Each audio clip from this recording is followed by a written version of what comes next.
everybody, welcome back to the channel. Thank you for joining me today on another video, and today I'm going to be showing you how to get an excellent full entertainment system with everything you can possibly need for about $1,500. So everything I have in my own entertainment system is less than it. All together combined, it cost me about $1,500, maybe a little bit less or more. Depends on what you get, what your preference is. For some stuff you could skimp out a little bit, for some stuff you can splurge. Really depends, but $1,500 is where you're going to end up at in that neighborhood, plus or minus a couple $100. So let me start off with saying the first thing I have here is my laptop. So this is a laptop that I got for really cheap. It was a display unit, and the store was selling it off because they wanted to put in a new one, and I was luckily the person who got this. It was fairly cheap. It's a touchscreen, but I really don't need it for the touchscreen. I just connected it via HDMI to my TV.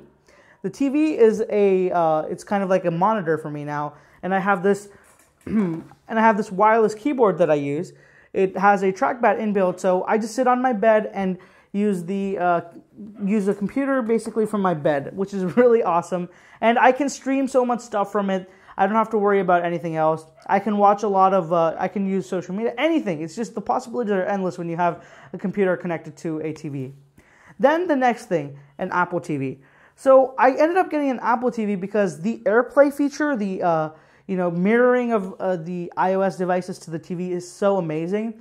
I take a lot of photos, I take a lot of videos, so I love watching them on a big screen.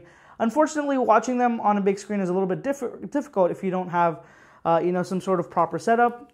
The Apple TV made it really easy for me. I got this refurbished and on sale, really cheap as well. So you can see the theme of this video: sale, refurbished, cheap. But all really good things. The Apple TV is a 32 GB one. It's more than enough. It's only for apps. Everything else is downloaded and it's streamable. So that's what I use for my Netflix. That's what I use for AirPlay mirroring. I use it for music as well. Now I found myself using this, the Apple Music app on this to listen to music in my room instead of using using my phone or something else. Then I have a Bose Soundlink Air speaker. So these speakers, again, I got them used, but the thing was they were just unboxed. It was never really used. Someone bought it. I guess they didn't like it. They never really wanted to bother with it, and they just kept it around. And at the end, they sold it, and I got this for a very good price. So the Soundlink Air, it has AirPlay. Again, very good for iOS compatibility, and it has aux as well. So what I've done is I've connected an aux cable output from my TV into the Bose. Works perfectly. So now I have Bose audio in my room. My room isn't that big, so this speaker is more than enough to have a really good experience. It's perfect. I love it. And it really ties together the entire experience. Next, my Xbox One S.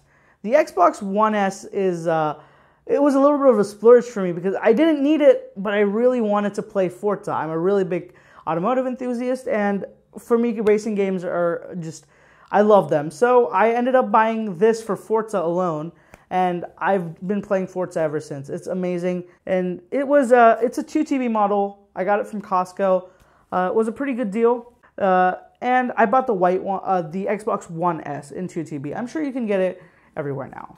Then I didn't really like the white controller that I got with the Xbox One S. So I got this controller because I really like the color combination. I love blue, as you can see, and I thought it looked amazing. So this was an extra splurge as well. Now to run all of this is my TV. The TV is, again, a very cheap and basic TV. Nothing much. It's 1080p compatible. That's it. Nothing, no smart features, no nothing. So what I did was I connected an Apple TV, basically becomes a smart TV. I have a computer hooked up to it. It's a monitor. So I've got a lot of stuff going for it, and I think it was a pretty good decision to buy the cheap one because honestly, most of the time the panels are the same on TVs. It's just they have more features like HDMI and other stuff that I really won't use, and the smart capabilities. So I'm more than happy just to have this cheap, amazing one. Works just fine, perfect for my room.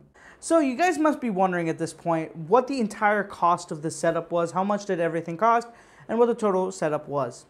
So I'm glad to tell you that the actual budget was $1,500. It was a hair over $1,520, but let me break it down for you. So the Bose speakers, the Soundlink Air I have over there, that was $200. I got it off of Amazon. It was used, as I told you in the video, but it was actually brand new, so I count that as a new one. This HP laptop, I got that for $300.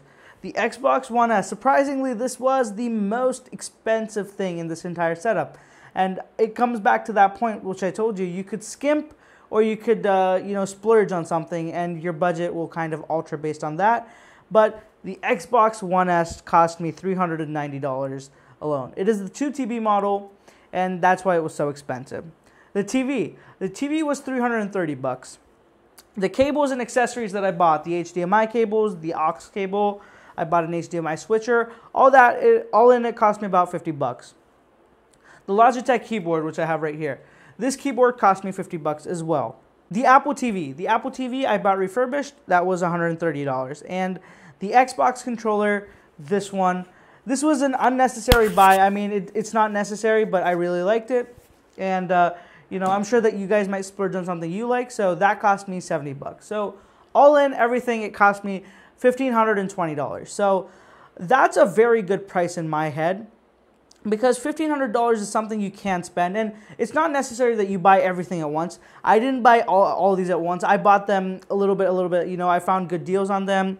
I took my time. I think this setup took me at least about a year to finish. So don't rush into buying stuff. Take your time. Look into what you need. Get the best deal out there. You don't have to spend thousands of dollars to have a really good entertainment system. I have an amazing one, and it only cost me $1,500. And most of this stuff, if I went to sell it, it would probably sell for about the same price. So don't spend too much when you're on a tight budget, especially. If you have the budget for it, go crazy. But for college students like me and for younger people, don't waste your money on really expensive TVs, really expensive stuff. Buy the basics and develop on it like I did. It was perfect.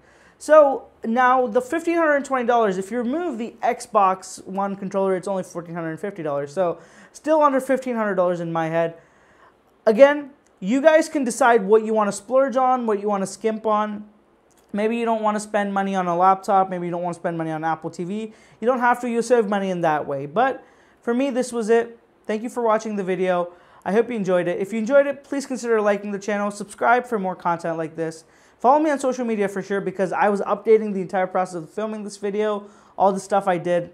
All my social media links are down below. Definitely follow me. Thank you for watching. I'll catch you in the next one. See you soon. Following